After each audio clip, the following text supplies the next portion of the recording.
نحمده ونصلي على رسوله الكريم اما بعد فاعوذ بالله من الشيطان الرجيم بسم الله الرحمن الرحيم رب اشرح لي صدري ويسر لي امري واحلل عقدة من لساني يفقهوا قولي ظهر الفساد في البر والبحر بما كسبت ايدي الناس ليذيقهم بعد الذي عملوا لعلہم یرجعون۔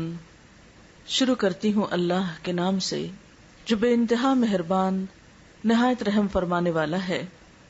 ارشاد باری تعالی ہے کہ ظاہر ہو گیا فساد خشکی اور سمندر میں لوگوں کے ہاتھوں کی کمائی کی وجہ سے، تاکہ وہ ان کو ان کے بعض اعمال کا مزہ چکھائے، شاید کہ وہ لوٹ آئیں، رجوع کر لیں۔ معزز خواتین، اس وقت جب ہم اپنے آس پاس کی دنیا پہ نظر دوڑاتے ہیں، خواہ ہم اپنے گھروں کو دیکھیں، خاندانوں کو دیکھیں، اپنے شہر کو دیکھیں یا اپنے ملک کو دیکھیں، یا مجموعی طور پر پوری دنیا کی صورتحال کو دیکھیں، تو یوں لگتا ہے جیسے چین رخصت ہو گیا ہو۔ دنیا دن بدن ایسے حالات سے دوچار ہوتی چلی جا رہی ہے کہ ہر شخص کا خوف بڑھتا جا رہا ہے، بے یقینی اور بے اعتمادی کے سائے پھیلتے چلے جا رہے ہیں، اور قرآن پاک کی یہ آیت بالکل سچی نظر آتی ہے کہ ظہر الفساد فی البر والبحر، ظاہر ہو گیا فساد خشکی پر بھی اور سمندر میں بھی، یعنی کوئی جگہ کوئی گوشہ دنیا کا ایسا نہیں رہا کہ جسے پرامن اور پرسکون جگہ کہا جا سکے۔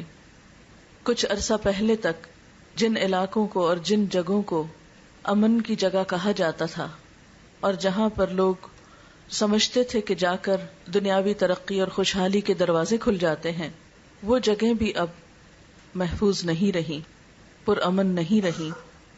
دنیا میں لوگ اس وقت جہاں بھی آباد ہیں کسی نہ کسی طرح پریشانی کا شکار ہیں۔ ایسے میں ہم کیا کریں؟ ہماری ذمہ داری کیا ہے؟ ہم سکون اور امن کہاں تلاش کریں، کہاں پائیں؟ بنیادی طور پر تو ایک حدیث قدسی میں اللہ سبحانہ وتعالیٰ فرماتے ہیں کہ میں نے سکون کو جنت میں رکھ دیا، لوگ اسے دنیا میں تلاش کرتے ہیں، بھلا وہ کیسے پائیں گے؟ حقیقت یہ ہے دنیا امتحان کی جگہ ہے، سکون کی جگہ نہیں ہے۔ یہاں پر ہر شخص ایک محدود وقت کے لیے آیا ہے، تھوڑے عرصے کے لیے آیا ہے، اور ہر ایک سے دیکھا یہ جا رہا ہے کہ وہ کرتا کیا ہے، اور بالآخر ہم میں سے ہر ایک کو اپنے اعمال کے ساتھ واپس پلٹنا ہے، اور پھر ایک دن آئے گا کہ ہم سب کو اپنے رب کے حضور حاضر ہونا ہے، اور جو کچھ ہم یہاں پر کر رہے ہیں اپنی انفرادی زندگی میں یا اجتماعی زندگی میں، اس کا حساب کتاب دینا ہے، اور اس کے بعد جو زندگی شروع ہوگی وہ اصل زندگی ہوگی۔ اس میں خوش قسمت ہیں وہ لوگ کہ جن کو اللہ تعالی ایسی جگہ عطا کرے کہ جہاں نہ کوئی خوف ہوگا اور نہ غم، اور یہ اللہ کا وعدہ ہے کہ وہ اپنے دوستوں کو ایسی ہی جگہ عطا کرے گا، ان لوگوں کو جو اللہ کی رضا میں زندگی بسر کرتے ہیں۔ الا ان اولیاء اللہ لا خوف علیہم ولا هم یحزنون، سن لو اللہ کے دوستوں کو نہ کوئی خوف ہوگا اور نہ غم ہوگا۔ لیکن اس خوف اور غم سے نجات پانے کے لیے ضروری ہے کہ ہم اپنی اس زندگی کو اور اپنی اس دنیا کو بھی حد الوسع پر امن بنانے کی کوشش کریں۔ اپنے رویے، اپنے طریقے، اپنی سوچ کا انداز اور انسانوں کے ساتھ معاملات ایسے انداز میں ہوں کہ جس میں ایک دوسرے کے لیے تکلیف اور دکھ کا سبب نہ ہو۔ لیکن ہم دیکھتے ہیں کہ انفرادی سطح ہو یا اجتماعی سطح، دکھوں اور تکلیفوں میں اضافہ ہی ہوتا چلا جا رہا ہے، اور ہر شخص پریشان ہے کہ وہ کیا کرے۔ لیکن بات یہ ہے کہ کیا کسی بھی مسئلے کا حل محض پریشان ہونا ہوتا ہے؟ نہیں، کوئی بھی پریشانی پریشان ہونے سے حل نہیں ہوتی، کوئی بھی تکلیف صرف تکلیف کا ذکر کرنے سے دور نہیں ہو جاتی، جب تک کہ انسان اس کے لیے کوئی عملی قدم نہ اٹھائے۔ ایسے حالات میں انسان کس کی طرف رجوع کرے، کس سے پوچھے، کون اسے بتائے کہ وہ اس دنیا میں زیادہ بہتر طور پر کیسے زندگی بسر کر سکتا ہے؟ اگرچہ کلی سکون، مکمل خوشی اور مکمل اطمینان کہ جس میں کوئی خوف اور غم اور دکھ اور پریشانی ہو ہی نہ، وہ تو دنیا میں ممکن نہیں. لیکن پھر بھی انسان اپنے رویے اور اپنے اچھے طریقوں سے اور اللہ تعالیٰ کی اطاعت اور رضامندی میں زندگی گزار کر اس دنیا کو بھی کسی حد تک پرامن ضرور بنا سکتا ہے. یعنی ایسا نہیں کہ دنیا میں امن قائم نہیں ہو سکتا، ضرور ہو سکتا ہے، لیکن اس کے لیے ہر شخص کو انفرادی طور پر کوشش کرنا ہوگی، کیونکہ کوئی بھی معاشرہ افراد سے مل کر بنتا ہے. ہر شخص صرف ایک نہیں ہوتا، ایک ایک فرد مل کر پوری قوم بن جاتا ہے. ایسے قطرے قطرے سے مل کر بنتا ہے سمندر. اسی طرح باقی تمام چیزوں میں بھی یہی اصول ہے. اس لیے اگر ہم سب اپنے اپنے طور پر یہ سوچیں کہ میں کیا کر سکتا ہوں، تو اس سے انشاءاللہ تعالی اجتماعی طور پر کچھ نہ کچھ فرق ضرور آئے گا. آپ دیکھیں کہ جب موسم بدلتا ہے، مثلا گرمی یا سردی میں بدلتا ہے، تو اس کی ابتدا تھوڑی تھوڑی تبدیلی سے ہوتی ہے. ایسا نہیں ہوتا کہ شدید گرمی میں شدید سردی آ جائے. ایک موسم سے دوسرے موسم تک آنے میں وقت لگتا ہے. ہلکی ہلکی تبدیلیاں ہوتے، مثلا جب سردیوں سے گرمیاں آتی ہیں تو عموماً دن گرم ہونے لگتے ہیں، راتیں ٹھنڈی ہوتی ہیں، پھر آہستہ آہستہ وہ گرمی پھیلتی چلی جاتی ہے، حتیٰ کہ گرمی کی شدت کا ایک وقت ایسا آتا ہے کہ راتیں بھی ٹھنڈی نہیں رہتی. لیکن اس کے بعد پھر ایک وقت آتا ہے کہ موسم تبدیل ہونا شروع ہوتا ہے. تو یہ فطرت کا جو اصول ہے یہ زندگی کی تمام چیزوں میں ہے. مثلا ایک پودا چھوٹا سا شروع ہوتا ہے، بڑھتے بڑھتے پھیلتے پھیلتے ایک پورا درخت بن جاتا ہے. پھر وہ خود درخت ہی نہیں رہتا بلکہ سایہ بھی دیتا ہے، اور بعض اوقات اگر پھلدار ہو تو پھل بھی دیتا ہے، اور پھر مدتوں دیتا چلا جاتا ہے. لیکن یہ سب کچھ ایک دن میں نہیں ہوتا. ہاں یہ ضرور ہوتا ہے کہ پہلے دن ہر پودا ایک بیج ہی ہوتا ہے اور ایک چھوٹی معمولی سی چیز ہی ہوتا ہے.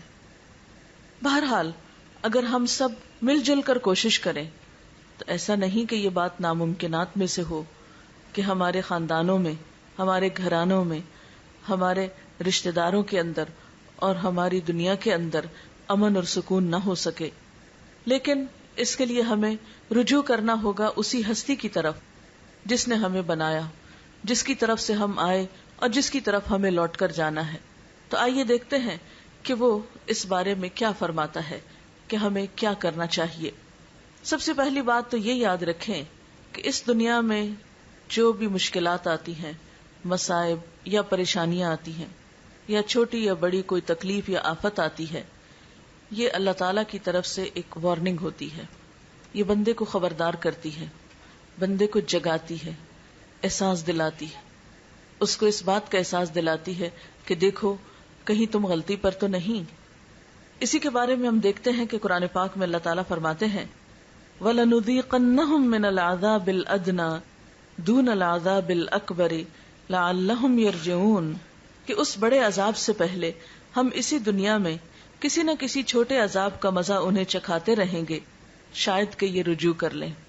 یعنی دنیا میں انسان کو چھوٹی چھوٹی تکلیفیں جو آتی ہیں وہ کس لیے آتی ہیں کہ انسان اپنی غلطی کا اعتراف کرے، اس پر معافی مانگے اور اپنی غلطی کا ازالہ کرتے ہوئے پھر اصل کی طرف لوٹے. مثلا آپ نے دیکھا ہوگا کہ اگر عام حالات میں ہمیں اپنی غلطی کا احساس نہ ہو، لیکن جو ہی کوئی تکلیف آتی ہے، کوئی چوٹ لگتی ہے، کوئی پریشانی ہوتی ہے، تو فوراً پہلا خیال یہ آتا ہے کہیں مجھ سے کوئی ایسا گناہ تو نہیں ہو گیا، کہیں مجھ سے کوئی کوتاہی تو نہیں ہوگی.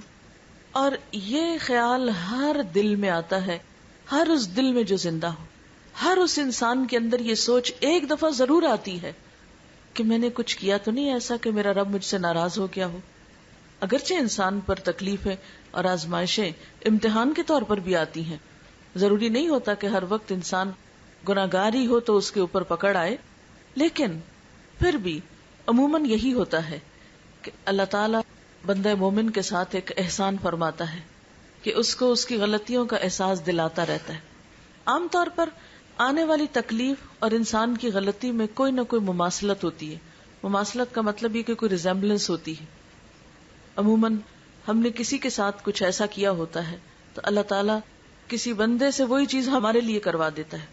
بعض اوقات ہم نے اگر کسی کا حق مارا ہے تو کوئی دوسرا ہمارا حق مار جاتا ہے. جب وہ ہمارا حق مارتے تو پھر ہم اس وقت ضرور سوچتے ہیں کہ کبھی میں نے تو نہیں کسی کے ساتھ ایسا کیا. اور جس شخص کو یہ سوچ مل جائے، جس کے اندر یہ احساس پیدا ہو جائے کہ کہیں میں نے تو نہیں کسی کے ساتھ زیادتی کی، کہیں میرا تو کوئی قصور نہیں، وہی انسان دراصل اللہ تعالیٰ کی محبت کا مرکز ہوتا ہے. یہ اللہ کا خاص انعام ہوتا ہے کہ وہ بندے کو ایسی مثبت سوچ دے. کیوں؟ اس لیے کہ ایک حدیث میں آتا ہے جس بندے سے اللہ تعالیٰ کو محبت ہوتی ہے وہ اس کو آزما لیتا ہے. پیغمبروں سے اللہ تعالیٰ سب سے بڑھ کر محبت کرتا ہے، ان پر آزمائشیں بھی سب سے زیادہ آتی ہیں. اور صحابہ کرام میں ہم دیکھتے ہیں کہ جب دنوں تک ان پر کوئی پریشانی نہیں آتی تھی تو اس پر پریشان ہو اٹھتے تھے کہ کہیں ایسا تو نہیں کہ اللہ تعالیٰ ہمیں بھول گئے ہیں. اس کا یہ مطلب نہیں کہ انسان کو دکھ تکلیف مانگنی چاہیے یا پریشانی مانگنی چاہیے، نہیں. عافیت کی دعا کہ یا اللہ ہر تکلیف سے محفوظ رکھ، یہ اللہ تعالیٰ کی پسندیدہ ترین دعاؤں میں سے ہے. یعنی اللہ تعالیٰ سے بندہ جو دعائیں مانگتا ہے اس میں اللہ تعالیٰ کو جو دعا بہت پسند آتی ہے وہ یہ دعا ہوتی ہے کہ یا اللہ تو مجھے خیر و عافیت سے رکھ. عافیت مانگنا اللہ تعالیٰ کو بہت پسند ہے. لیکن عافیت کی دعا، خیر خیریت کی دعا مانگنے کے باوجود اگر کوئی دکھ یا غم یا پریشانی آ جاتی ہے یا کوئی تکلیف پہنچ جاتی ہے تو پھر ایسے موقع پر انسان کو اللہ تعالیٰ کے بارے میں برا نہیں سوچنا چاہیے، ناراض نہیں ہونا چاہیے، دل میں برا گمان نہیں لانا چاہیے. ضرور سوچنا چاہیے کہ اللہ تعالیٰ ضرور مجھے کوئی سبق دینا چاہتا ہے، میری کوئی اصلاح چاہتا ہے، مجھ سے کوئی توبہ استغفار چاہتا ہے، رجوع چاہتا ہے، اپنے قریب کرنا چاہتا ہے. جس بندے کو یہ سوچ نصیب ہو جائے تو وہ آزمائش اس کے درجوں میں بلندی اور اضافے کا سبب بنتی ہے. ایک حدیث میں آتا ہے کہ سب سے زیادہ تکلیف انبیاء کو آتی ہے جو اللہ کے بہت پیارے ہوتے ہیں، پھر جو اس سے قریب ہوتے ہیں، جو اس سے قریب ہوتے ہیں، جو اس سے قریب ہوتے ہیں. عام طور پر تو ہم یہ دیکھتے ہیں کہ جب کسی انسان پہ کوئی تکلیف آتی ہے تو لوگ عموماً اس کے بارے میں برا خیال کرنے لگتے کہ اس نے ضرور کوئی خرابی کی ہوگی، اس کے نعوذ باللہ گناہوں کی شامت ہوگی، یا کوئی نہ کوئی بات بنا لیتے ہیں اور اس کو اس شخص کے حق میں برا سمجھتے ہیں. نہیں، جب کسی پر کوئی تکلیف آئے، کسی پر کوئی آزمائش آئے تو ہمیشہ یہ سوچنا چاہیے کہ اس پر اللہ کا ایک امتحان آ گیا ہے. لیکن اگر اپنے پہ کوئی تکلیف آئے تو اپنے بارے میں یہ ضرور سوچنا چاہیے کہ کہیں مجھ سے کوئی غلطی تو نہیں ہوئی، کہیں میرے سے کوئی کوتاہی تو نہیں ہو گئی کہ جو اللہ تعالیٰ کو پسند نہیں آئی اور اب اللہ تعالیٰ مجھے یاد دلانا چاہتا ہے. اور واقعی ایسا ہوتا ہے کہ بعض اوقات ہمیں ایک بات بھولی بھی ہوتی ہے، ہم نے اللہ تعالیٰ سے عہد کیا ہوتا ہے یا کسی بندے سے کوئی وعدہ کر رکھا ہوتا ہے یا اور اسی طرح کا ہم نے کوئی گناہ یا قصور کیا ہوتا ہے اور پھر اس پہ توبہ کرنی بھی یاد نہیں رہتی، یا یہ کہ خوب اپنے آپ کو تعویلیں دے دیتے ہیں کہ نہیں ہمارا تو قصور ہی کوئی نہیں. اور جب چوٹ لگتی ہے، تکلیف پہنچتی ہے تو پھر انسان کو واقعی کھل کھل کے یاد آنے لگتا ہے کہ ہاں میں نے بھی تو فلاں کے ساتھ ایسا ہی کیا تھا. مثلاً اگر ہمیں کوئی تکلیف کسی بندے کی طرف سے آئی ہو، یا یہ کہ میں نے کسی کا مذاق اڑایا تھا یا کسی کو تانا دیا تھا یا کسی کے بارے میں برا سوچا تھا، تو اللہ تعالیٰ نے مجھے وہ میرے سامنے لا کر دکھایا. کیونکہ ایک حدیث میں آتا ہے کہ جب کسی بندے پہ کوئی تکلیف آتی ہے اور کوئی شخص اس پہ ہنستا ہے یا خوش ہوتا ہے، جس کو شماتت الاعداء بھی کہا جاتا ہے کہ دشمنوں کا خوش ہونا، کیونکہ ہوتا ہے نا انسانوں کے درمیان باہم جیلسیز ہوتی ہیں، سب لوگوں کو دوسروں کی نعمتیں اور بھلائیاں اچھی نہیں لگتی. ایسے میں جب کسی پہ تکلیف آتی ہے تو بعض اوقات تو بڑی ہمدردی آتی، لیکن بعض لوگ ایسے بھی ہوتے ہیں کہ جنہیں کسی کی تکلیف دے کر خوشی ہوتی، وہ دل میں خوش ہوتے ہیں، چلو اچھا ہے، مزہ چکھے، اس کو بھی پتہ چلے. یعنی اس طرح کی بھی شیطان نیگیٹو خیالات انسان کے دل میں بری باتیں ڈالتا ہے. اب ایسے وسوسے آنے پر انسان کو توبہ استغفار کرنی چاہیے کہ یا اللہ میں کسی کی تکلیف میں نہ ہنسوں، میں کسی کے نقصان پر نہ ہنسوں، میں کسی کے دکھ پر خوش نہ ہوں. کیوں؟ اس لیے کہ جب کوئی شخص کسی کے دکھ پر خوش ہوتا ہے تو اللہ تعالیٰ اس کو اسی میں مبتلا کر دیتا ہے اور اس شخص کو پھر اس سے نکال لیتا ہے. اسی لیے ہمیں نبی صلی اللہ علیہ وسلم نے وہ دعا سکھائی ہے، جب کسی مصیبت زدہ کو دیکھو تو دعا پڑھو، الحمدللہ الذی عافانی ممن ابتلاہ بہ، کہ اللہ کا لاکھ شکر ہے، سب تعریف اور شکر اس ذات کے لیے ہے جس نے مجھے عافیت میں رکھا، مجھے بچا کے رکھا، مجھے محفوظ رکھا اس مصیبت سے جس میں اس نے دوسرے کو مبتلا کیا. کیونکہ اللہ تعالیٰ کیا چاہتا ہے کہ اگر کسی ایک بندے پہ تکلیف آئے تو باقی بندے اس سے ہمدردی کریں، اس کا دکھ بانٹیں، اس کے کام آئیں. اس کو اچھا مشورہ دیں، اس کی اس تکلیف کو دور کرنے کی کوشش کریں، کیونکہ جب کوئی شخص کسی بندے سے تکلیف دور کرتا ہے تو اللہ تعالیٰ کا وعدہ ہے کہ اللہ تعالیٰ بھی اس بندے سے دنیا اور آخرت کی تکلیف دور کرے گا. یعنی اگر کوئی بندہ کسی کے کام آتا ہے تو اللہ تعالیٰ اس کے کام آئے گا. ایک اور حدیث میں آتا ہے کہ اللہ تعالیٰ اس بندے کی مدد میں رہتا ہے جب تک کہ وہ بندہ کسی بندے کی مدد کرتا رہتا ہے. آپ نے دیکھا ہوگا کہ چھوٹے بچے بعض اوقات گرتے ہیں یا انہیں کچھ چوٹ لگتی ہے تو سب ہنسنا شروع کر دیتے ہیں. یہ ہنسنے کا موقع نہیں ہوتا. ایسے میں بعض اوقات بے اختیار ہنسی آ بھی جاتی ہے، یعنی وہ کوئی ایسے اینگل پہ گرتا ہے یا کوئی ایسے شکل ہو جاتی ہے اس کی کہ انسان ایک دم اپنے ہنسی پہ کنٹرول نہیں کر سکتا، لیکن فوراً ہی توبہ استغفار کرنی چاہیے. ہنسنے کا موقع نہیں ہوتا. مثلا کوئی چھلکے سے پھسل گیا، کسی کی ہڈی ٹوٹ گئی. اب دیکھیں لوگ جو اپریل فول مناتے ہیں اس میں بھی کیا کرتے ہیں، دوسروں کو پریشان کر کے، دوسروں کو تکلیف دے کے خود ہنس رہے ہوتے ہیں. تو یہ ہمارے معاشرے کی ایک ٹریجڈی ہے، دوسروں کے دکھ پہ ہنسنا، دوسروں کی مصیبت پہ خوش ہونا، کبھی ظاہری اور کبھی دل میں. لیکن جو بندہ اس عادت بد کا شکار ہو اسے یاد رکھنا چاہیے کہ جب تک وہ خود اس مصیبت میں مبتلا نہ ہوگا وہ دنیا سے نہیں جائے گا، کیونکہ یہ اللہ کا وعدہ ہے کہ دوسروں کی مصیبت پہ ہنسنے والے کو موت سے پہلے اس مصیبت میں مبتلا کروں گا.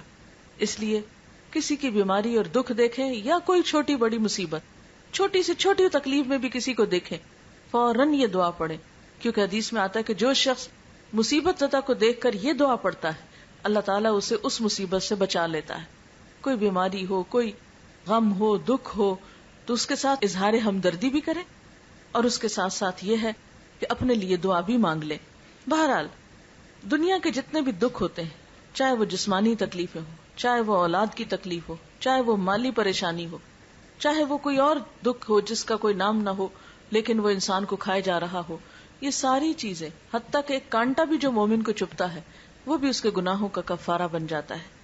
اس لیے ہمیشہ یہ سوچنا چاہیے کہ کہیں کوئی اللہ تعالیٰ کی ناراضگی کی بات تو نہیں ہو گئی، اور دکھ اور غم کے پہنچنے پر فوراً اللہ کی طرف رجوع کرنا چاہیے.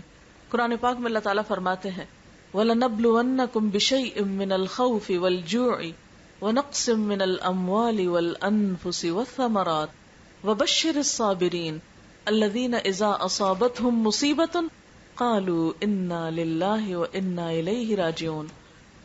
ہم ضرور آزمائیں گے تم کو ساتھ کسی بھی چیز کے خوف میں سے، جانوں اور مالوں کے نقصان میں سے اور پھلوں کے نقصان میں سے، اور خوشخبری دے دو صبر کرنے والوں کو کہ جب انہیں کوئی مصیبت پہنچتی ہے تو فوراً کہتے ہیں ہم اللہ کے لیے ہیں اور اسی کی طرف لوٹ کے جانے والے. یعنی ہم بھی اللہ کی طرف سے آئے ہیں، اسی نے ہمیں یہاں رہنے کا موقع دیا اور واپسی بھی اسی کی طرف. فرمایا اولئک علیہم صلوات من ربہم ورحمہ، ایسے ہی لوگوں پر رب کی طرف سے نوازشیں ہوں گی اور اللہ کی رحمت بھی ایسے لوگوں پر آئے گی. اس لیے فوراً اللہ سے رجوع کی دعا کرنی چاہیے. ایک صحابی آپ صلی اللہ علیہ وسلم کے پاس تھے کہ آپ کا چراغ بجھ گیا، یعنی جیسے لائٹ چلی جاتی ہے، تو اس موقع پر آپ نے انا للہ پڑھا. اس نے کہا کہ کیا چراغ کے بجھنے پہ بھی انا للہ پڑھا جاتا ہے؟ تو آپ نے فرمایا کیا یہ مصیبت نہیں ہے؟ یعنی لائٹ کا جانا بھی تو ایک مصیبت ہوتی. تو ایسے موقع پر بھی انسان فوراً اللہ کو یاد کرے، چھوٹی تکلیف ہو یا بڑی تکلیف ہو، جسمانی ہو یا روحانی ہو، مالی ہو یا بدنی ہو، کچھ بھی ہو. کسی انسان نے کوئی تانا دے دیا، کوئی بےزتی کر دی، کوئی کچھ کر دیا، اس موقع پر بھی فوراً اللہ کی طرف رجوع کرنا چاہیے. قرآن پاک میں اللہ تعالیٰ فرماتے ہیں وَأَنِيبُوا إِلَىٰ رَبِّكُمْ وَأَسْلِمُوا لَهُ مِن قَبْلِ أَن يَأْتِيَكُمُ الْعَذَابُ ثُمَّ لَا تُنصَرُونَ. اور پلٹ آؤ اپنے رب کی طرف اور مطیع بن جاؤ، یعنی اطاعت کرنے لگو اس کی، اس سے پہلے کہ تم پہ عذاب آ جائے اور پھر کہیں سے تمہیں مدد نہ مل سکے.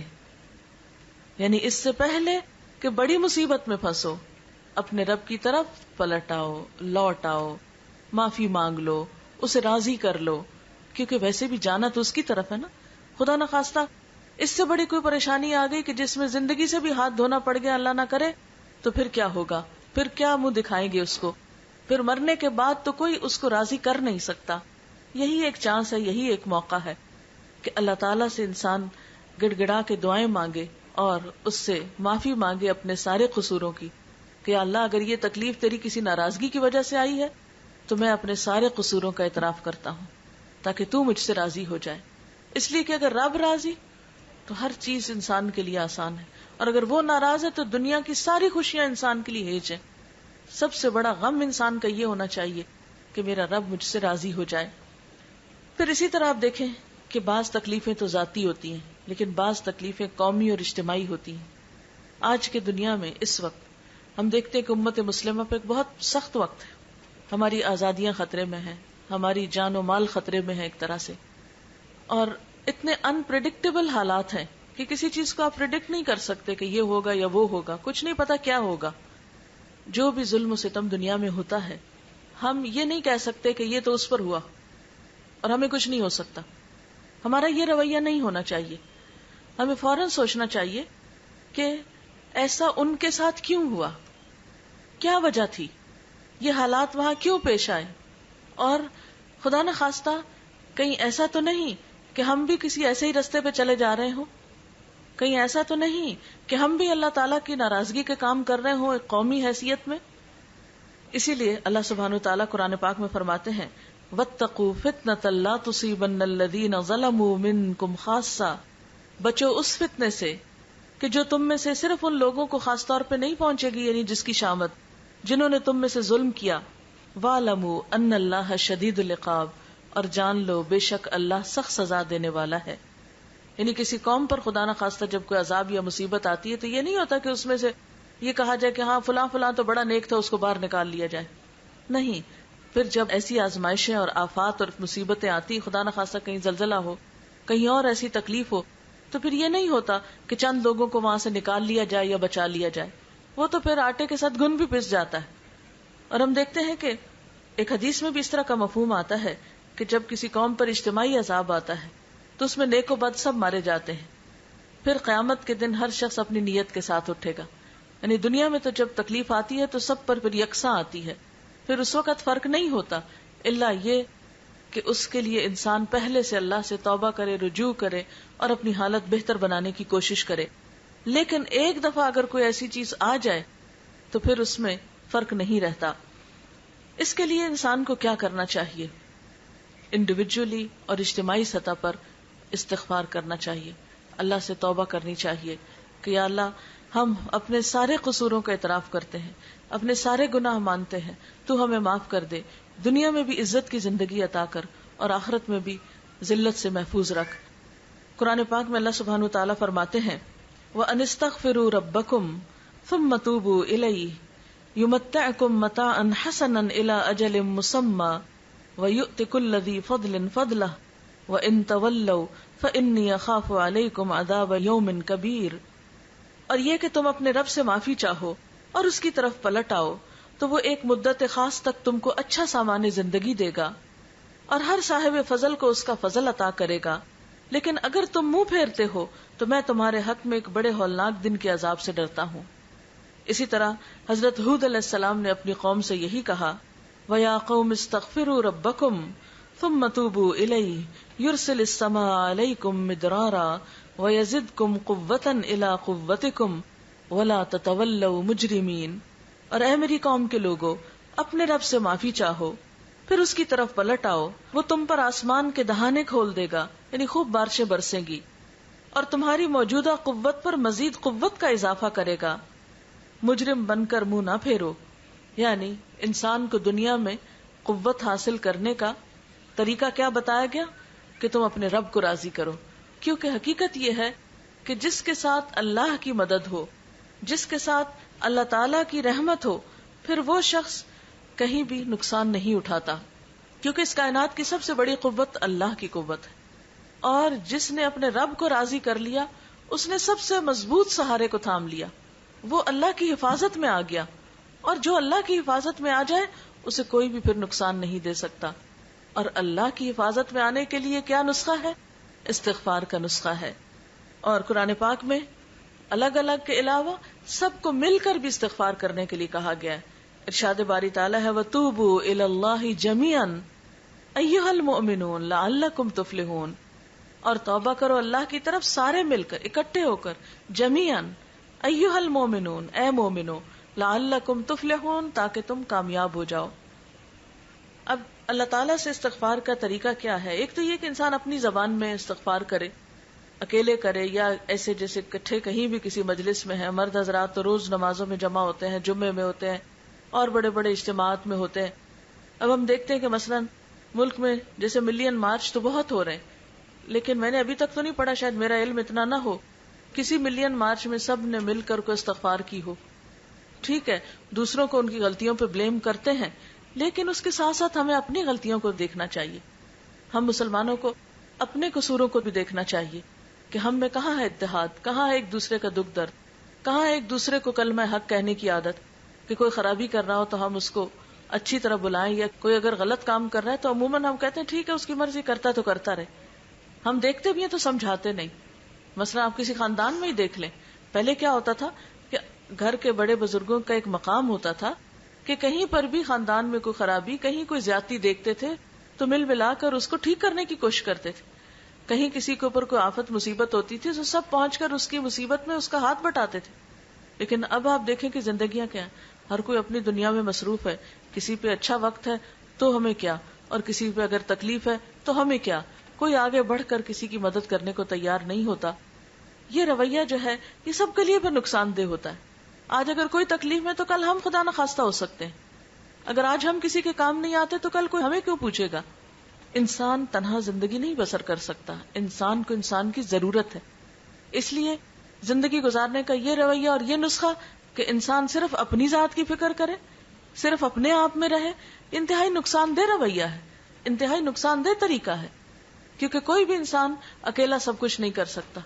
ہم یہ نہیں کر سکتے کہ اس سے تکلیف پہنچی تو اس سے کاٹ کے بیٹھ گئے، اس نے تھوڑا بہت کچھ کہہ دیا تو اس سے ناراض ہو گئے، کسی تیسرے نے کچھ کہہ دیا تو اس سے بول چال بند کر دی. بھلا ہم آئسولیٹ ہو کر سب سے کٹ کے کہاں رہ سکتے ہیں. اس لیے ہمیں ایک دوسرے کو تھامنا بھی ہے، ایک دوسرے کو اچھائی کی طرف بلانا بھی ہے، برائی سے روکنا بھی ہے اور استغفار بھی کرنا ہے. پھر اس کے ساتھ ساتھ یہ کہ کثرت سے اللہ تعالیٰ کا ذکر کرنا چاہیے. ٹھیک ہے اگر دنیا کے حالات ہم نہیں بدل سکتے، اپنے آپ کو تو بدل سکتے ہیں نا. اگر دنیا میں اس وقت تباہی اور بربادی ہے، یا اس کے سامان نظر آتے ہیں، یا حشر سامانیاں نظر آتی ہیں، تو ایسے موقع پر کم از کم ہم اپنے آپ کو تو سنبھالیں، ہم اپنے اندر تو سکون پیدا کریں. تو اس کے لیے کیا ہے، یا ایھا الذین آمنوا اذکروا اللہ ذکرا کثیرا وسبحوہ بکرۃ واصیلا. اے لوگو جو ایمان لائے ہو، اللہ کو یاد کرو کثرت کے ساتھ، بہت زیادہ اس کا ذکر کرو، اور صبح و شام اس کی تسبیح بیان کرو.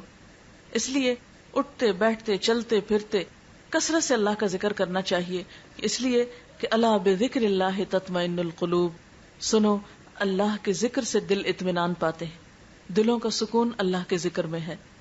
اگر انسان باہر کے حالات نہیں بدل سکتا اور اپنا اندر مطمئن ہے تو بہت سے فیصلے بھی بہت آسانی سے کر سکتا ہے. اس کے لیے صبر لازم ہے.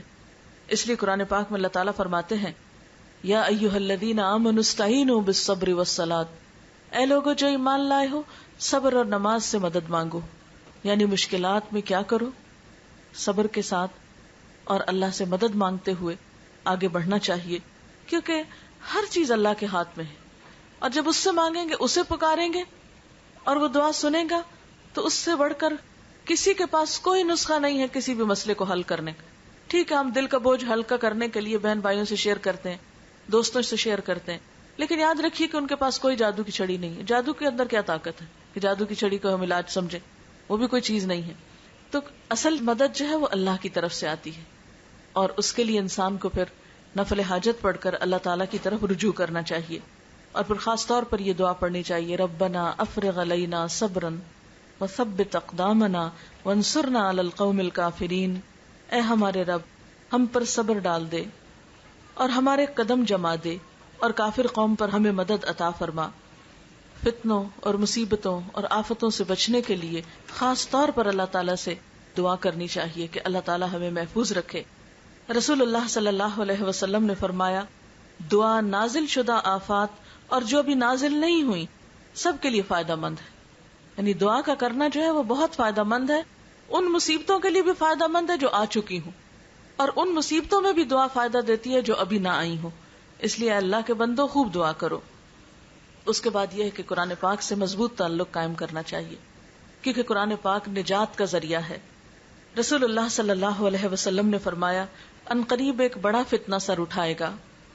صحابی نے عرض کیا اس فتنے میں ذریعہ نجات کیا ہوگا؟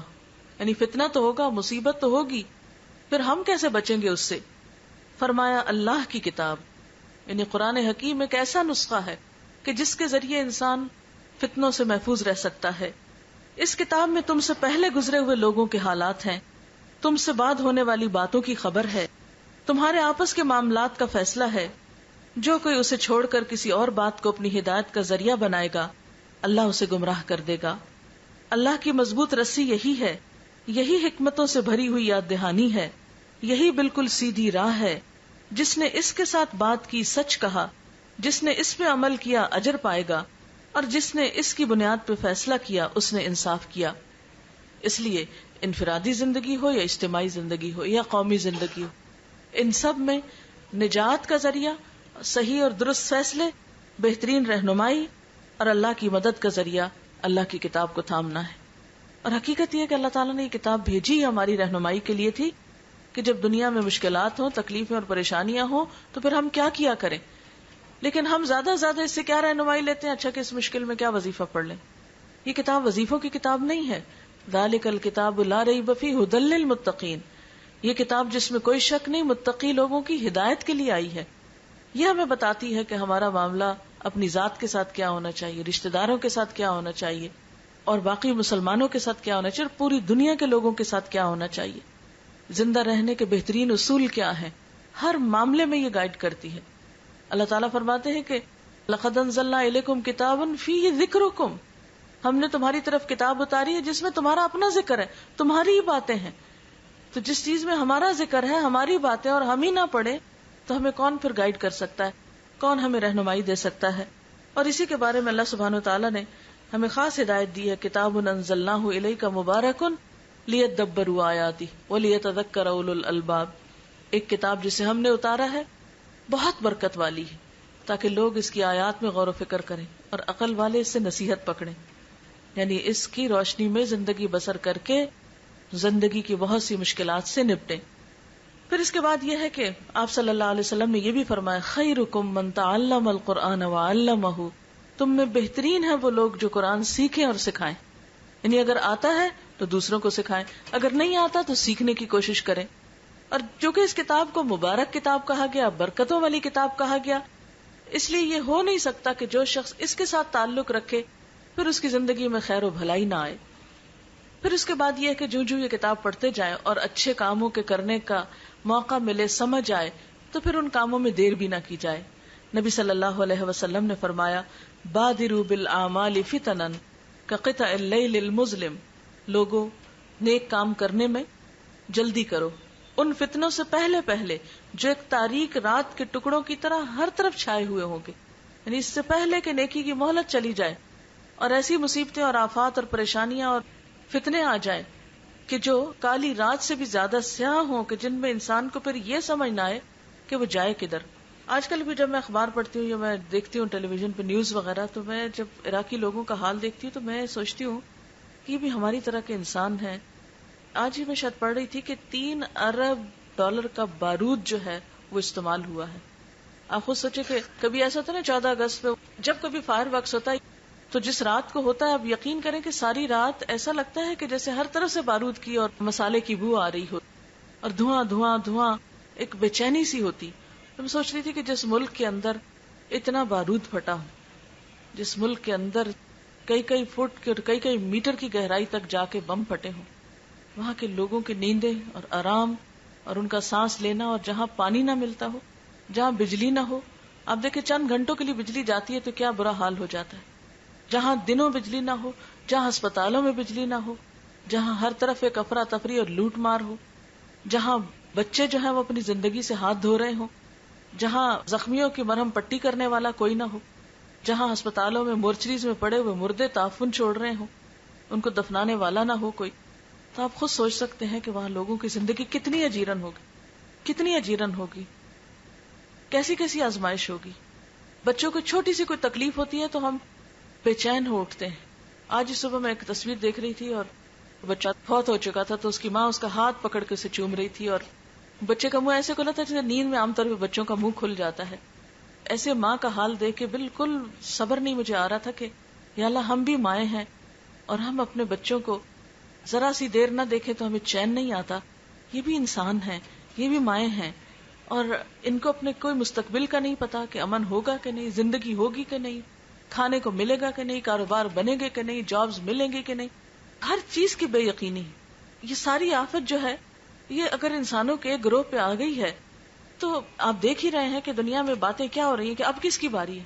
حیرت ہوتی ہے مجھے ایسی باتیں سن کر اور کر کے کہ ہم کس بات کے انتظار میں بیٹھے ہیں، اب کس کی باری ہے. یعنی یوں لگتا ہے جیسے میچ کھیلا جا رہا ہو اور ایک دوسرے سے پوچھ رہے ہو کہ اب کس کی باری ہے.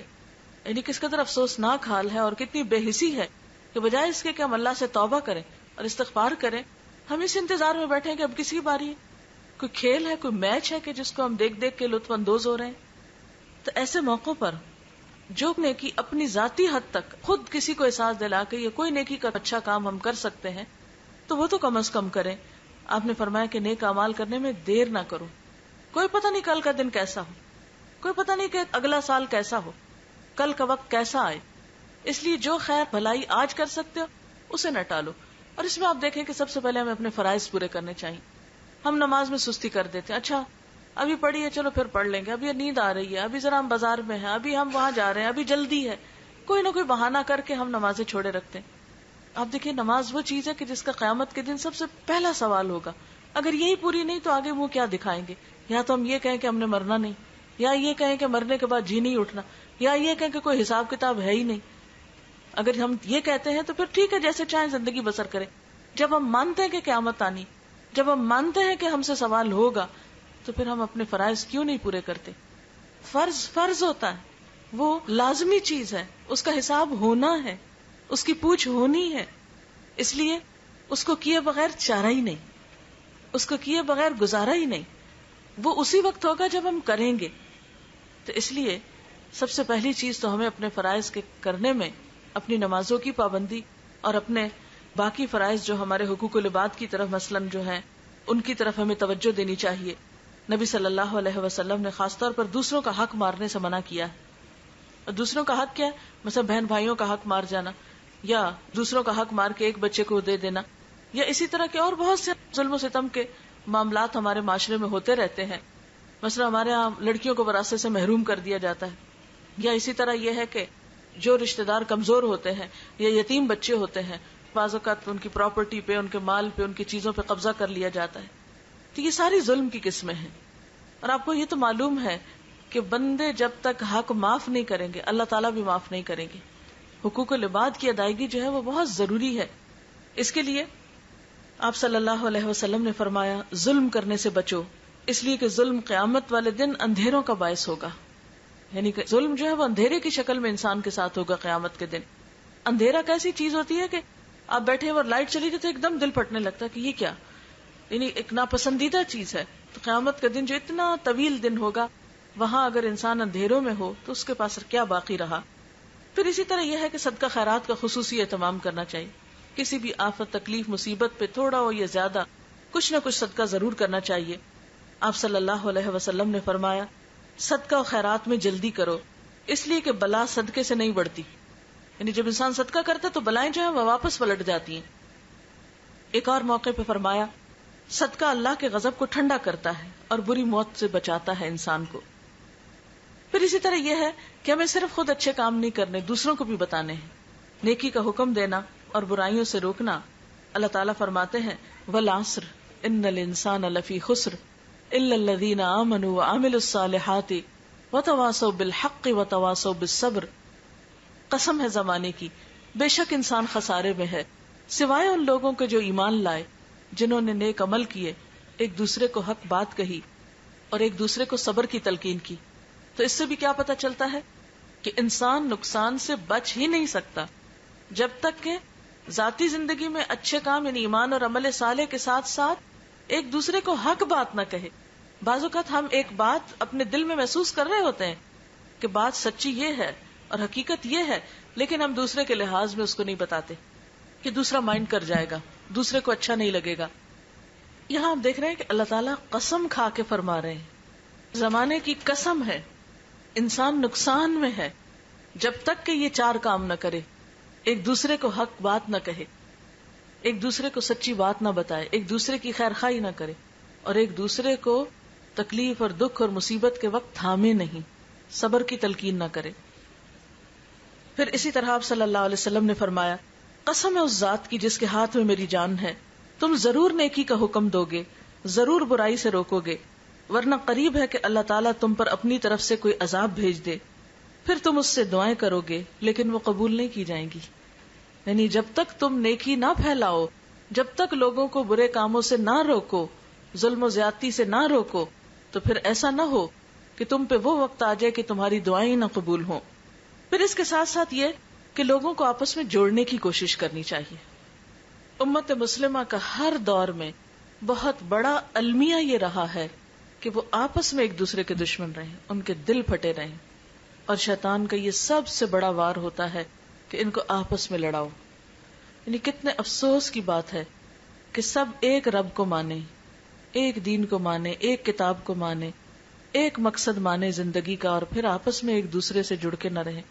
اور یاد رکھیں، ایک دوسرے سے صرف اس وقت جڑا جا سکتا ہے جب انسان دوسروں کی غلطیوں کو معاف کر دے، ان کی غلطیوں سے درگزر کرے، ان کی برائی کے جواب میں اچھائی کرے. ادفع باللتی ہی احسن فاذا الذی بینک وبینہ عداوۃ کأنہ ولی حمیم. کوئی برا کر بھی جائے تو تم برائی کا جواب کس سے دو؟ اچھے طریقے سے دو.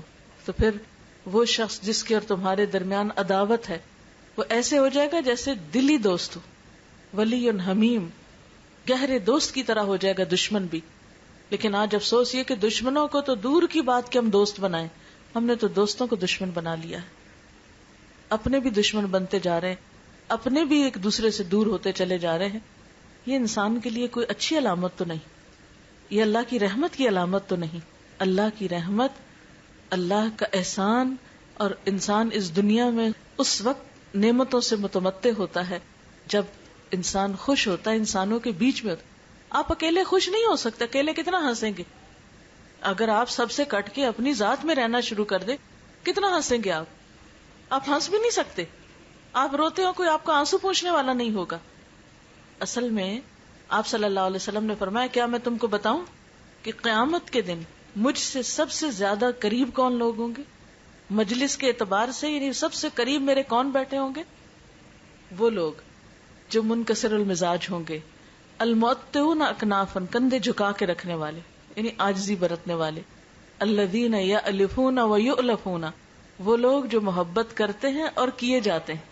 وہ دوسروں سے محبت کرتے ہیں اور دوسرے ان سے محبت کرتے ہیں. یعنی قیامت کے دن اللہ کے رسول صلی اللہ علیہ وسلم انہی لوگوں کو اپنے قریب کریں گے کہ جو محبت دینا اور لینا جانتے ہیں. ان بندوں میں کوئی خیر نہیں کہ جو کسی کو محبت دے نہ سکے اور محبت کروا نہ سکے. نفرتیں خریدنا بڑا آسان ہے، آپ ایک دو سنا دیں کسی کو، وہ آپ کی جان کا دشمن ہو جائے گا، کیا مشکل ہے. لیکن کسی انسان کو، اور وہ بھی اس کو کہ جو آپ سے دور بھاگتا ہو، آپ سے برا کرتا ہو، اس کو اپنا بنانا، یہی تو امتحان ہے، یہی تو ایک آزمائش ہے. اور جو شخص ان تکلیفوں پہ صبر کر سکتا ہے وہی ایک خوشحال زندگی بسر کر سکتا. خیر تنہا ہونے میں نہیں ہے، خیر مل جل کے رہنے میں ہے. جب خاندانوں کے اندر آپس میں محبتیں ہوتی تھی، آپس میں کھلے دل سے لوگ ایک دوسرے کو ملتے تھے تو اس کو انجوائے بھی کرتے تھے. جب سے ہم صرف اپنی ذات کے لیے بھلائی اور خیر اور صرف خود خوش ہونا چاہتے اور ہم سکڑتے چلے جا رہے تو اس میں حقیقی خوشیاں نہیں رہی. مثلا ایک بہو ہی آتی، پہلے تو سب سے شوہر کو اس کے ماں باپ سے کاٹتی ہے، پھر جب بچے پیدا ہوتے تو ان کو رشتہ داروں سے کاٹ دیتی ہے، اور صرف ایک یک رخا خاندان اپنے میکے کے ساتھ ہی جوڑ کے رکھنے کے ادھوری خوشیاں پاتی. لیکن وہ جو دونوں خاندانوں سے بنانا جانتی ہے وہ اصل خوشیاں پانا جانتی. لیکن یاد رکھیں کہ کچھ لوگ تو ہمیں محبت دیتے ہیں، کچھ کو ہمیں دینی پڑتی. یعنی اپنے ماں باپ تو ہمیں دیتے ہیں، جواب میں اگر ہم نے دے دی تو کیا دیا، لیکن سسرال والے دیتے نہیں، انہیں دینی پڑتی. تو جب آپ دے کے وہاں سے لیتے، ایک تو نا کہ آپ لے کر دیتے ہیں، اور ایک یہ کہ دے کر لیتے ہیں. تو ماں باپ سے لے کر جواب میں دیتے ہیں اور سسرال کو دے کر جواب میں لیتے ہیں. اور صرف ماں باپ اور سسرال ہی کا کمپیریزن نہیں، سارے انسانوں کی یہی دو قسمیں. کچھ لوگ یک طرفہ طور پہ آپ سے محبت کرتے، آپ کچھ بھی کریں وہ آپ سے محبت کرتے ہیں. لیکن کچھ لوگوں کو آپ کو محبت دینی ہے تب وہ آپ سے محبت کریں گے. اس میں آپ کا کیا کمال ہے کہ کوئی خود سے ہی آپ سے محبت کر رہا ہے؟ اس میں آپ کا تو کمال نہیں. آپ کا کمال اس میں ہے کہ جو آپ سے کٹے، جیسے وہ حدیث قدسی میں آتا ہے، جو مجھ سے کٹے میں اس سے جڑوں. لیکن ہم اکثر یہ بھی معلوم کرنے کی کوشش نہیں کرتے کہ کوئی مجھ سے کٹ رہا ہے تو کیوں کٹ رہا ہے. ہم کہتے ہیں ٹھیک ہے تم روٹھے ہم چھوٹے، نہیں بولتے تو نہ بولو، جاؤ. یہ تو تکبر کی علامت ہے، یہ تو انا پرستی. اس انا پرستی کا نتیجہ کیا ہوگا؟ یہ ہمیں کہاں پہنچائے گی؟ کتنی خوشیاں دے گی؟ کتنا دین کا فائدہ ہوگا؟ اس لیے اگر ہم چاہتے ہیں کہ دنیا میں امن اور بھلائی ہو تو اس کے لیے ضروری ہے کہ ہم مسلمانوں کی صفوں میں اتحاد پیدا کرنے کی کوشش کریں، لوگوں کو آپس میں جوڑنے کی کوشش کریں، نہ کہ توڑنے کی کوشش. وَاعْتَصِمُوا بِحَبْلِ اللَّهِ جَمِيعًا وَلَا تَفَرَّقُوا، خصوصاً دین کے نام پر کہ اللہ کی رسی کو سب مل کے مضبوطی سے تھام، اور اللہ کی رسی اللہ کی کتاب ہے قرآن. تو یہ اکیلے اکیلے نہیں تھاما جا سکتا اور نہ تھام کے رہ سکتے ہیں جب تک کہ آپ مل جل کر نہ اسے تھامیں. اور اس کے لیے تعصب، جلد بازی، بد اخلاقی، زبان درازی اور غیبت سے بچنا ہوگا. اس کے بغیر اتحاد نہیں پیدا ہوتا. اختلاف کے باوجود خیر خواہی، وسعت قلب، یعنی دل بڑا کر لیں. کیا ہوا؟ احترام انسانیت کو ملحوظ خاطر رکھیں.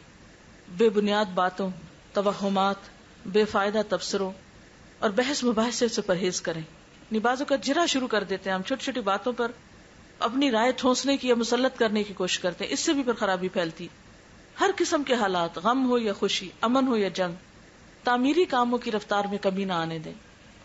اور پھر اللہ پہ بھروسہ رکھیں، کیونکہ اگر اللہ کی مدد انسان کے ساتھ ہو تو کوئی نقصان نہیں دے سکتا. ان ینصرکم اللہ فلا غالب لکم، اگر اللہ تمہاری مدد کرے گا تو تم پہ کوئی غالب نہیں آ سکتا.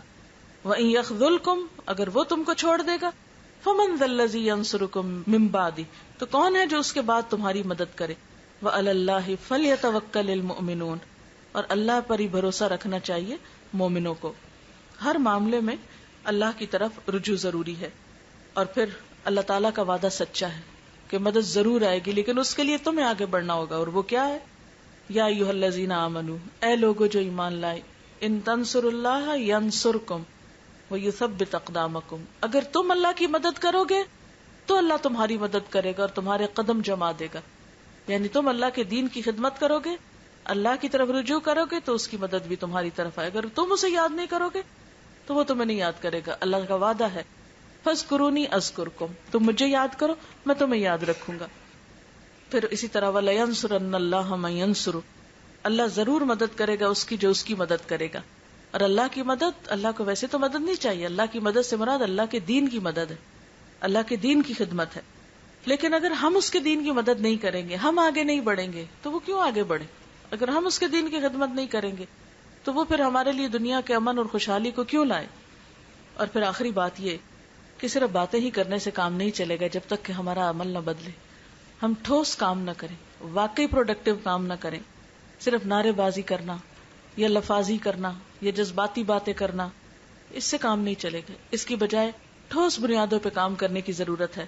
ہر شخص صرف ماتم کر کے یا ایک دوسرے کو برا بھلا کہہ کے یا صرف غم میں آنسو بہا کے یہ سمجھے کہ ہم کامیاب ہو جائیں گے انفرادی یا قومی سطح پر، تو یہ کافی نہیں. اس کے لیے ہمیں تعلیم اور تربیت اور ہر طرح کے ہنر اور ٹیکنالوجی میں آگے بڑھنا ہوگا. اور یہ کام صرف باتوں سے نہیں ہوتا، اس کے لیے لمبی محنت اور کوشش کی ضرورت ہوتی.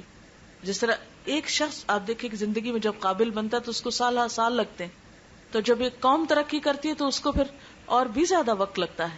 لیکن اگر سارے قدم اٹھانا شروع کر دیں، ہر شخص اپنی ذاتی حیثیت پہ دیکھے کہ میں کیا کر رہا ہوں، کیا دنیا میں جب مصیبت آتی ہے تو میرے عمل میں کچھ فرق پڑتا ہے، جہاں کسی کی تکلیف دیکھ کر مجھے کچھ نصیحت ہوتی ہے، میں اپنے طرز عمل کو بدلتی ہوں. اور چند ایک سوال ہیں، ہم سب اپنے آپ سے پوچھیں کہ کیا میں اپنا وقت ضائع تو نہیں کرتی؟ کیا میں نے سستی، کاہلی اور غفلت چھوڑ دی ہے؟ کیا میرے تعمیری کاموں میں کچھ تیزی آئی ہے؟ یعنی میں نے اپنا وقت زیادہ اچھے پروڈکٹیو کاموں میں گزارتی ہوں؟ کیا میرے معمولات میں کچھ تبدیلی آئی ہے؟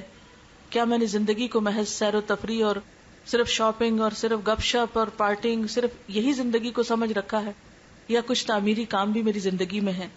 کیا میں نے اپنے اندر اخلاقی خوبیاں پیدا کی ہیں اور برائیوں سے بچنا شروع کیا ہے؟ کیا میں نے اللہ کے دین کی خدمت کے لیے کوئی قربانی کی ہے؟ اگر آج مجھے موت آ جائے تو میں اللہ کو جواب دینے کے لیے اپنے آپ کو کتنا تیار پاتی ہوں؟ میں سمجھتی ہوں کہ میرے پاس اتنے عمل ہیں کہ میں اسے راضی کر سکوں، اور اگر نہیں تو کوشش کیے بغیر خود بخود تو جمع نہیں ہوں گے۔ اگر میں نہیں بدلتی تو دنیا کیسے بدلے گی؟ دنیا کے حالات کیسے بدل سکتے ہیں؟ اور اگر دنیا کے حالات نہ بھی بدل سکیں تو کم از کم ہم اپنے آپ کو تو بدل لیں۔ افراد کے ہاتھوں میں ہے اقوام کی تقدیر، ہر فرد ہے ملت کے مقدر کا ستارہ۔ اللہ تعالیٰ سے دعا ہے کہ اللہ تعالیٰ ہمیں صحیح سوچ اور سمجھ دے اور بہترین عمل کی توفیق عطا فرمائے۔ وآخر دعوانا ان الحمد للہ رب العالمین۔ دعا کر لیتے۔ سبحان اللہ والحمد للہ ولا الہ الا اللہ واللہ اکبر ولا حول ولا قوة الا باللہ العلی العظیم۔ اللہم صل علی محمد وعلی آل محمد کما صلیت علی ابراہیم وعلی آل ابراہیم انک حمید مجید۔ اللہم بارک علی محمد وعلی آل محمد کما بارکت علی ابراہیم وعلی آل ابراہیم انک حمید مجید۔ ربنا آتنا فی الدنیا حسنۃ وفی الآخرۃ حسنۃ وقنا عذاب النار۔ ربنا لا تزغ قلوبنا بعد اذ ہدیتنا وہب لنا من لدنک رحمۃ انک انت الوہاب۔ ربنا ہب لنا من ازواجنا وذریاتنا قرۃ اعین واجعلنا للمتقین اماما۔ یا حی یا قیوم برحمتک نستغیث لا الہ الا اللہ انت الحلیم الکریم۔ سبحان اللہ رب العرش العظیم والحمد للہ رب العالمین۔ رب نسألک موجبات رحمتک وعزائم مغفرتک والغنیمۃ من کل بر والسلامۃ من کل اسم لا تدع لنا ذنبا الا غفرتہ ولا ہما الا فرجتہ ولا حاجة ہی لک رضا الا قضیتها یا ارحم الراحمین۔ یا اللہ پاک، جو کچھ ہم نے پڑھا ہے اپنی رحمت سے اسے قبول فرما۔ یا اللہ تو ہم سب کو معاف فرما دے۔ یا اللہ ہمارے گناہوں سے درگزر فرما۔ یا اللہ ہم اپنے سارے قصوروں کا اعتراف کرتے ہیں۔ یا اللہ تو ہماری اصلاح فرما دے۔ یا اللہ ہمیں ہمارے نفس کے شر سے بچا لے۔ یا رب العالمین ہماری عبادت میں لذت پیدا کر دے، ہمیں نماز کا شوق عطا کر دے۔ یا رب العالمین ہمیں نمازوں کو اچھی طرح پورا کرنے کی توفیق عطا فرما۔ یا اللہ تو ہمیں صدقہ خیرات کی توفیق عطا فرما۔ یا اللہ تو نیکیوں کا شوق عطا کر دے، برائیوں سے نفرت دے دے۔ یا اللہ تو ہمارے گناہوں کو معاف کر دے۔ یا اللہ تو ہمیں قرآن پاک کی محبت عطا کر دے۔ یا رب العالمین تو ہمیں جنت الفردوس میں جگہ عطا فرمانا۔ یا اللہ دوزخ کے عذاب سے بچانا، دنیا کی تمام آزمائشوں سے محفوظ رکھنا۔ یا اللہ تو پاکستان کی حفاظت فرما۔ یا اللہ پاکستان کی حفاظت فرما۔ یا اللہ مسلمانوں کے دلوں کو باہم جوڑ دے، ان نفرتوں کو ختم کر دے۔ یا رب العالمین تو ہمارے گھرانوں میں سکون پیدا کر دے۔ یا اللہ ہمارے بچوں کو ہدایت عطا فرما۔ یا اللہ ہم سب کے دکھ دور فرما، بیماریاں اور تکلیفیں دور فرما۔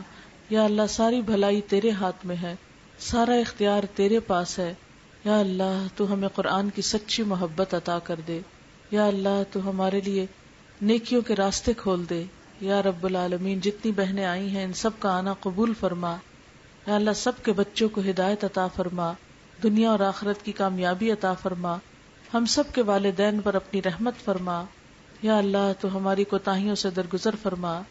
ربنا ہب لنا من ازواجنا وذریاتنا قرۃ اعین واجعلنا للمتقین اماما۔ لا حول ولا قوة الا باللہ العلی العظیم۔